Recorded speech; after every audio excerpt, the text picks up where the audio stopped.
د سرداناوی بو اسرائیل جیگر سروک امریکا مایک پنس دگر ریبرن اسرائیلی کن بو. وی لسر پرلمان آخوی و هر وسا سردانا جهم پیروز ین اورشلیم کرد. وی جی قانوندرن اسرائیلی را گفت که امریکا و سالابه بالیوز خانه خواج تل آویو به اورشلیمه. ریبری امریکا بری نها دای زانین که چند سالک پیوسته بو وی پروسه. President Trump has directed the State Department سروک ترامپ اشاره دا بو وزارت در و یکسر دست به آماده کاریم و گوهاسنا بالویزخانه امریکا بکن جه تل اویو بو اورشلیمه.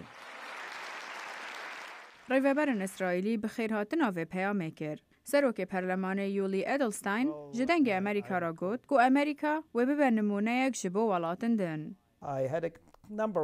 جمارک تلفن جمره هاتن جگلک پارلمان اوروپی که دبیجن او بمن رانه. او لسر کار دکن و از هویدارم که دمک به راستی لسر عرده دیار بن. نمونه دیر رولک خوهبه.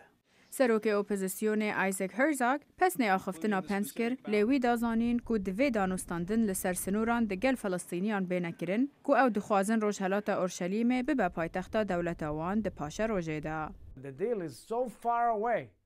رکفتن پردورا او روش نازکه و هیا بتقی اما پیدوی بپیک اینانا هر کاری که هیا داره گری لدسته وردان و آلوز کرنا روشه بیتا کرن او بکردار پیش و چون چه ببن. سردانا پنس بو روژلات ناوین دبه یکم سردانا را دبلند جدمه که ترامپ اف بریاره لسر اورشلیمه را گهاند. ریبرن فلسطینی کمبونا دگل پنس رد کرد.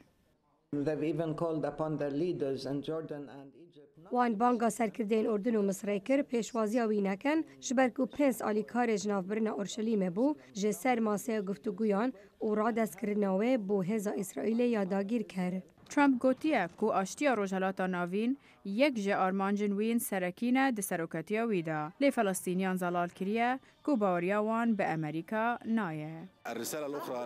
مدوید وی پیامی بگهیرین جگری سروک امریکی که گشت سوزن حکمت امریکی به وعتانا و او کینا کش کاسپی لهمبرگلو بریوبریا فلسطینی نشانده ده. بریارا ترامپ که آلیکاریا امریکا بو پنابرن فلسطینی قطب که ده هیله نباوری فلسطینیان زیده تر ببه. ریبرن فلسطینی دانزانین که او قبول ناکن امریکا دسته وردانا گفتگوین آشتیه بکن ده پاشه روژه ده.